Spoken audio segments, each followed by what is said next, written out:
¿Cómo debe vestirse una mujer en la iglesia? Quiero aprender más de Dios. ¿Hay recursos para plantadores de iglesias que podrían compartir? ¿Cómo puede un pastor ganar la confianza de su congregación? ¿Debe un líder seguir con su cargo si tiene muchos desánimos? ¿Cómo puedo recuperar mi comunión con Dios? Este es otro episodio de Conversaciones sobre Liderazgo y la Iglesia.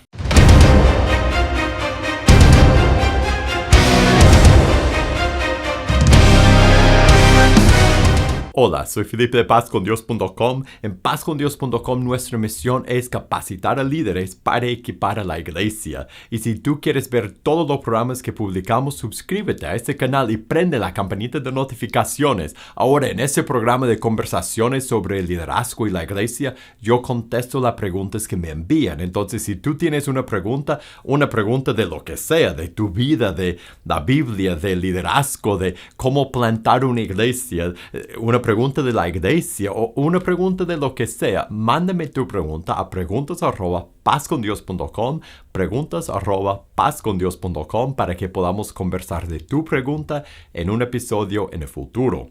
Ahora vamos directo a las preguntas de hoy. Un hermano de Cuba pregunta, ¿hay recursos para plantadores de iglesias que podrían compartir? Y él explica que él está enfrente de un grupo de diferentes pastores y plantadores de iglesia y él los está guiando y a él le ayudaría mucho tener recursos para compartir con ellos.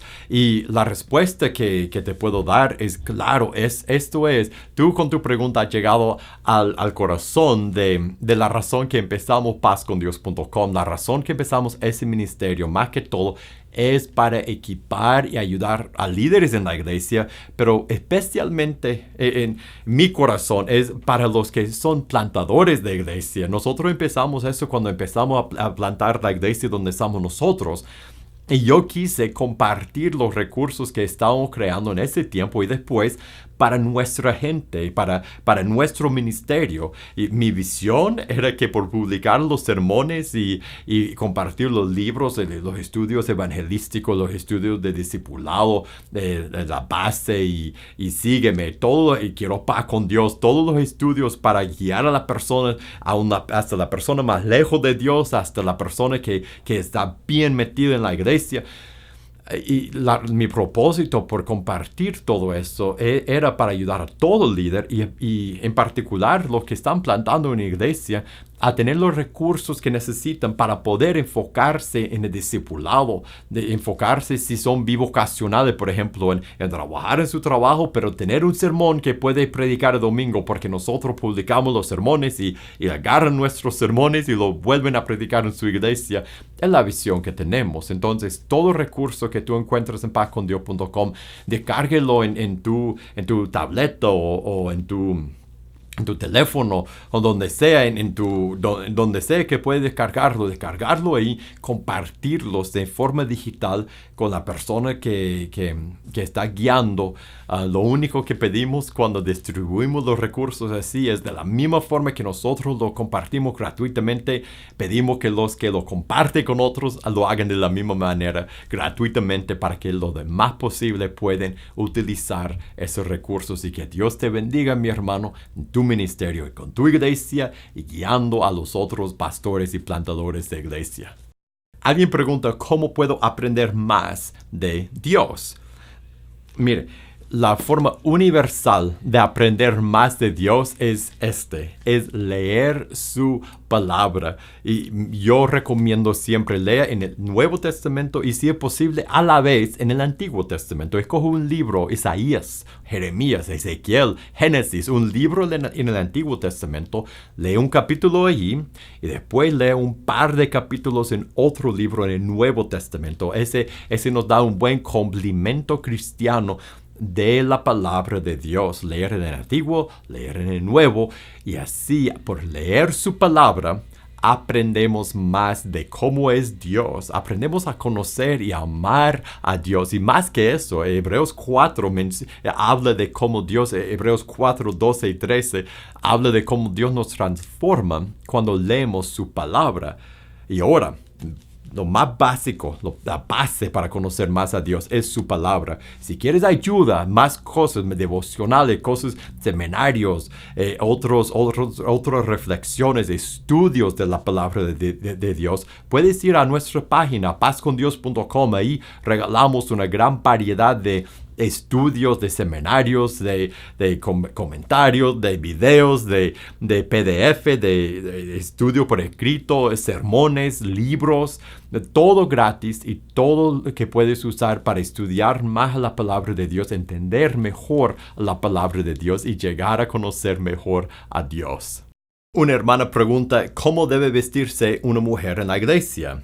Y en su pregunta dice, ¿qué me puede decir sobre qué ropa se debe usar para ir a la iglesia? Estoy visitando una iglesia y no permiten pantalón. Y dice algo en la Biblia acerca de eso. Y yo le voy a dar la respuesta que doy a todas las personas que en nuestra iglesia, por ejemplo, en cuanto a la ropa que uno, hombre o mujer, debe usar. Y es con un verso que el apóstol Pablo escribió a Timoteo, en 1 Timoteo capítulo 2, y les está dando instrucciones para dar a las mujeres, y dicen, asimismo que las mujeres se atavíen de ropa decorosa, con pudor y modestia. O sea, nosotros todos debemos ser modestos en nuestro vestuario. No importa si es el domingo para ir a la iglesia, para ir a congregarnos con nuestros hermanos, o el sábado para salir con nuestros amigos en un cumpleaños. No importa la ocasión, debemos vestirnos de una forma que cubramos nuestro cuerpo con modestia. Debemos cubrir nuestro cuerpo y estar decentes siempre. Eso es lo que debemos hacer siempre, en la iglesia o fuera de la iglesia. Ahora, en tu pregunta específica, no, en el Nuevo Testamento, en el Nuevo Pacto, no hay una regla que en las iglesias la mujer no puede usar pantalón. Mi consejo para ti es, si vas a ser parte de una iglesia o si vas a visitar a una iglesia, toma en cuenta que uno tiene que respetar la cultura de esa iglesia. Y si en esa iglesia tienen esa regla, pues uno no va a cambiar la regla, cambiar el ir y en contra de lo que ellos piden, aunque no sea bíblico, aunque sea la decisión de los líderes, está bien, es su decisión. Hay que respetar el lugar donde uno va. Cuando uno va a una entrevista de trabajo se viste diferentemente que cuando va a ir a jugar fútbol. Hay que respetar la cultura tanto del país como de la iglesia. Para los que somos líderes, yo le voy a decir eso. Toma en cuenta,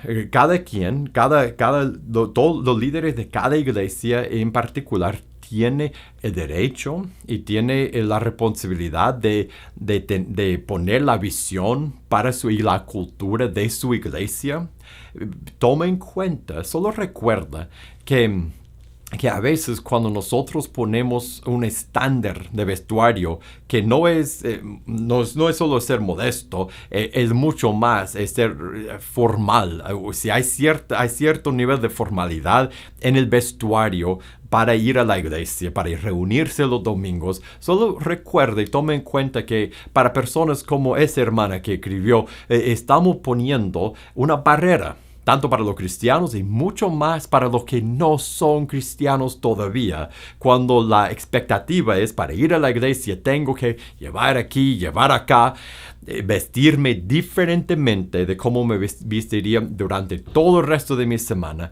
Estamos poniendo como líderes una barrera entre las personas y la comunidad de fe, entre las personas y el evangelio.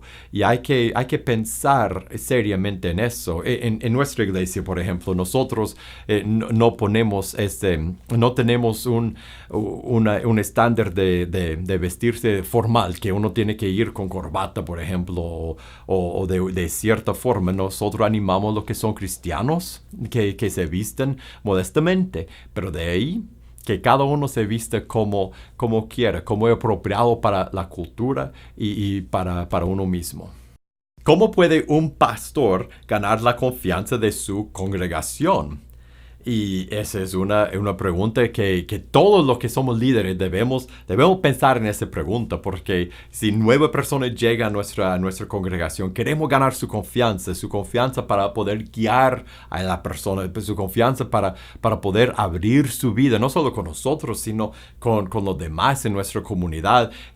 Cómo podemos, cuando uno de pastor llega a una nueva obra, también en la misma pregunta, ¿cómo puedo ganar la confianza para que nosotros podamos llevarnos como familia, para que podamos compartir y confesar y guiar y hacer todo lo que uno como líder tiene que hacer y como familia, como iglesia tenemos que hacer? La primera parte, la primera cosa que yo diría es esa.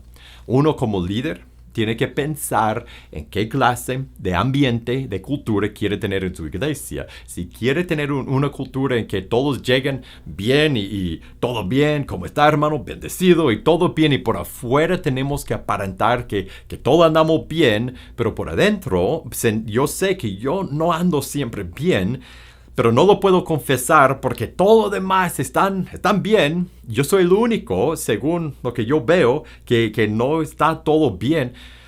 Pues esa es una cultura de hipocresía. Pero si queremos una cultura transparente en que nosotros, como dice en 1 de Juan, nosotros podemos vivir en la luz, o sea, confesar nuestros pecados, abrirnos con nuestros hermanos, todos confesar, todos abrirse, todos vivir abiertamente como las personas imperfectas que son, pero que están luchando por ser más y más como Cristo juntos. Nosotros, si queremos esa cultura y queremos tener la confianza en nuestra congregación, nosotros los líderes tenemos que guiar por nuestro ejemplo. Nosotros tenemos que ser transparentes. Nosotros tenemos que confesar nuestros pecados. Nosotros tenemos que hacerle saber a la gente en nuestras prácticas y nuestros discipulados y grupos pequeños y hacen los sermones. Tenemos que comunicar la idea de que yo soy consciente de lo quebrado que yo soy y cuánto yo necesito el Evangelio. No antes, sino hoy necesito el Evangelio, que sin la cruz hoy estoy perdido. Y cuando nosotros podemos crear esa cultura de transparencia por modelarlo delante de nuestra gente, ese es el paso más grande para ganar la confianza de las personas que están bajo nuestro cuidado. También para ganar la confianza, tenemos que guardar la confianza, crear una cultura en nuestra iglesia por nuestro ejemplo, que lo que se confiesa o lo que se comparte uno a uno en el discipulado o en los grupos de comunidad o donde sea, no se anda repitiendo. Nadie va a repetir, ningún hermano va a repetir, va a chismear, va a hablar de lo que no es su historia. Y nosotros como líderes tenemos que poner esta cultura por parar la crítica, por crear una cultura en que uno puede confesar y abrirse y saber que hay confianza en esa familia y también hay amor y hay ánimo y ayuda para todos, porque todos necesitamos el Evangelio y necesitamos poder abrirnos con nuestros hermanos. Un hermano pregunta, ¿debe un líder seguir con su cargo si tiene muchos desánimos? Y yo diría sí. Sí, el desánimo no es algo que te descalifique de ser líder, no es una descalificación para el liderazgo. Cuando yo leo primero de Timoteo capítulo 3 y yo veo los requisitos para ancianos, para los líderes de la iglesia, para los diáconos, no sentir desánimo no es uno de los requisitos. Entonces te diría 2 cosas. Uno, hay que seguir. Hay que reconocer que el enemigo nos va a hacer lo posible para para desanimarnos, para hacernos tirar la toalla. Nuestra lucha no es contra carne y sangre, sino contra principados, de Efesios 6. Tenemos un enemigo que nos va a hacer lo posible. Y más que todo con los líderes, es el desánimo, es que yo no veo progreso, no veo que está funcionando, ¿para qué sigo? Él quiere hacernos tirar la toalla, por eso no debemos tirar la toalla. Debemos adoptar la actitud del apóstol Pablo. Lea mañana en tu devocional, lea 2 de Corintios capítulo 6, verso 7 hasta el final del capítulo o hasta empezando el 5. Lea eso y dime si el apóstol Pablo no sufría de desánimo. Si el apóstol Pablo no sentía bajo a veces. No sentía que estaba mal por adentro. Pero ¿qué hacía? Seguía, no tiró la toalla hasta el final. La segunda cosa que te voy a comentar es, también tenemos que aceptar que el desánimo, la depresión, no es un fruto del Espíritu Santo. Los frutos del Espíritu es paz y amor y esperanza. El Espíritu nos da esperanza, nos hace saber y sentir que Dios está obrando y somos parte de su obra. Entonces, cuando sentimos desánimo, no debemos tirar la toalla, pero tampoco debemos conformarnos con vivir con desánimo, con vivir con depresión. Debemos luchar por creer la realidad que Dios está obrando en el mundo y está obrando a través de nosotros, y por el Espíritu en nosotros, Él va a obrar. Y aunque nosotros no veamos su progreso hoy, lo veremos después. Debemos seguir y debemos luchar por sentir la esperanza que es un fruto del Espíritu Santo. Esa es una pregunta que todos debemos hacer de vez en cuando en nuestro caminar con Dios. Y la pregunta es, ¿cómo puedo recuperar mi comunión con Dios? ¿Cómo puedo recuperar mi comunión con Dios? Y la respuesta que voy a dar es para el cristiano, es para la persona. Voy a dar por sentado que si estás haciendo esa pregunta es porque eres un cristiano, ya te has bautizado, te has arrepentido, te has bautizado, has entrado en la familia de Cristo. Si eso no es así, eso es lo que tiene que hacer, no para recuperar, para alcanzar, para entrar en una comunión verdadera con Dios. Es arrepentirte, bautizarte, entregarte a Jesús, decidir seguirle. Por arrepentirte, bautizarte, eso es lo que debes hacer. Pero si ya has tomado esa decisión y entras en uno de esos momentos de desánimo o de apartarte, o se enfría tu fe, o entra un pecado en tu vida y de repente te das cuenta que no tienes la comunión con Dios como antes, o cuando cantas ya no es lo mismo, ¿cómo puedes recuperar la pasión, la comunión, la intimidad con Dios? Yo escribí un par de palabras que nos puede servir. Una es lectura, es leer la Biblia. Es leer la Biblia, aunque se sienta seco, aunque yo no sienta nada cuando debemos leer la Biblia. Y más seco lo sentimos, más debemos leer la palabra de Jesús. En Juan, leer las palabras del apóstol Pablo en Efesios, leer lo que dijo el rey David en los Salmos, dejar que la palabra viva y poderosa de Dios active nuestro amor y nuestra comunión, porque algo poderoso que ocurre cuando escuchamos a Dios. Debemos leer regularmente ese libro, y más distante que sentimos de Dios, más que debemos esforzarnos a leer. La segunda palabra es oración. Para recuperar la comunión con Dios hay que empezar a hablar con Dios otra vez. Empezar a hablar con nuestro Padre. Hablar durante el día, a estar conversando con Él en nuestra mente. La otra palabra que escribe es familia.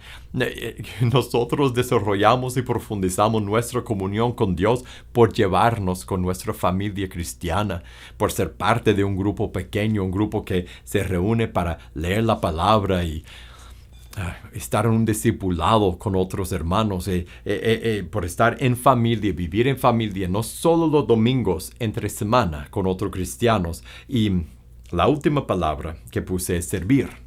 Nosotros recuperamos nuestra parte de recuperar la comunión y mantener la comunión con Dios, porque todo esto, leer, orar, ser parte de la familia, servir, es la última palabra. Todo eso no es solo para recuperar la comunión, es para mantener y aumentar y profundizar la comunión con Dios. La última palabra era servir, es trabajar con la comunidad, trabajar los domingos en la iglesia, buscar un discipulado en que tú estás guiando a otra persona, porque pocas cosas nos profundizan en nuestro caminar con Dios como trabajar con Jesús en su obra y sentir la necesidad, la dependencia que tenemos de Él a trabajar con nuestro Salvador. Leer, orar, familia, servir. Eso es lo que nos hace desarrollar más y más comunión con Dios. Y ahora hemos llegado al final de este episodio de conversaciones sobre liderazgo y la iglesia. Muchísimas gracias por haber pasado este tiempo conmigo y gracias por las preguntas que me han enviado. Si tú tienes una pregunta de lo que sea, mándame tu pregunta a preguntas@pazcondios.com, preguntas@pazcondios.com para incluir tu pregunta en un episodio en el futuro. Y si te gustó este episodio, te voy a invitar a que lo compartas con otra persona. Y para más videos como ese, suscríbete a este canal y prende la campanita de notificaciones. Y para recursos para tu vida y tu ministerio, búscanos en pazcondios.com. Que Dios te bendiga y nos veremos la próxima.